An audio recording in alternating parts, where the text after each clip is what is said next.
Alors, je crois que c'est essentiel de comprendre qu'aujourd'hui, l'usage, notamment des outils numériques, évolue très très vite. On utilise de plus en plus son téléphone portable, etc.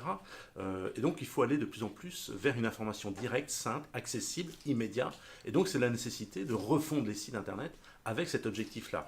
Et nous, à la direction à l'information et à la relation citoyen, dont je suis le directeur général, on a la vocation, effectivement, à être le plus en phase avec les attentes et les besoins des usagers, des habitants, des touristes. Et donc, on a une nécessité absolue de revisiter ces sites Internet afin de créer effectivement les conditions d'une interface beaucoup plus facile et beaucoup plus utile pour notamment les habitants de ce territoire.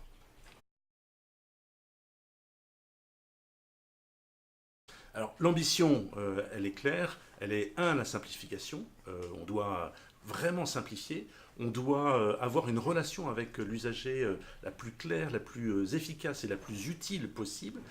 Et puis il y a un troisième enjeu, c'est notamment la question de l'attractivité, puisqu'on sait que ce sont des portes d'entrée pour découvrir un territoire, que ce soit pour les entreprises ou pour les touristes. Eh bien c'est aussi un espace d'attractivité.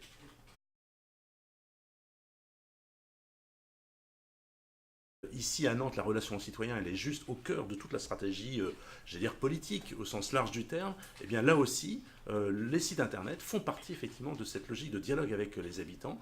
Et les habitants auront effectivement la possibilité de répondre en ligne, la possibilité d'intervenir, la possibilité de participer à des groupes de réflexion et de travail à la fois sur la prospective, mais aussi sur le design des sites internet. Et puis dernier élément, et non des moindres, l'ensemble de cette démarche sera, j'allais dire, publique, ouverte, à travers un blog que nous lançons là, et c'est l'objet même effectivement de la présentation de ce blog. Et cette interview est là effectivement pour lancer ce blog et qui va permettre l'interaction avec les usagers, les habitants, et chacun pourra intervenir à un moment ou à un autre quand il le souhaitera, réagir.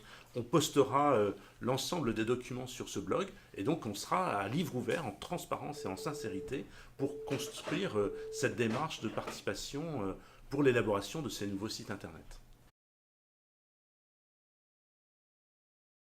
Refondre un site, c'est effectivement un peu long. Il y a d'abord une phase de réflexion stratégique, c'est-à-dire que on se dit finalement l'Internet dans 3 ans, quels seront les nouveaux usages. Et bien là, on demande aux internautes de réagir et de nous faire part un peu de leur vision, de la manière dont ils voient les choses évoluer. Et à Nantes, on a une dimension d'innovation numérique qui est ancrée sur le territoire. Et donc là, on va s'inspirer de ce que les habitants, mais aussi les startups et les entreprises, etc., tout cet écosystème va construire. Et donc l'idée, c'est qu'on soit dans une relation de grande simplicité, d'utilité, et l'habitant doit pouvoir trouver en 2, 3 clics toutes les informations qu'il recherche. Et on sait que c'est un objet, les sites internet d'information incontournable. On devra pouvoir le faire en mobilité avec son smartphone de manière très claire, voire même sans doute que le site internet demain il sera conçu d'abord pour les smartphones et puis il y aura une déclinaison effectivement internet ou à travers des applications comme Nantes dans ma poche.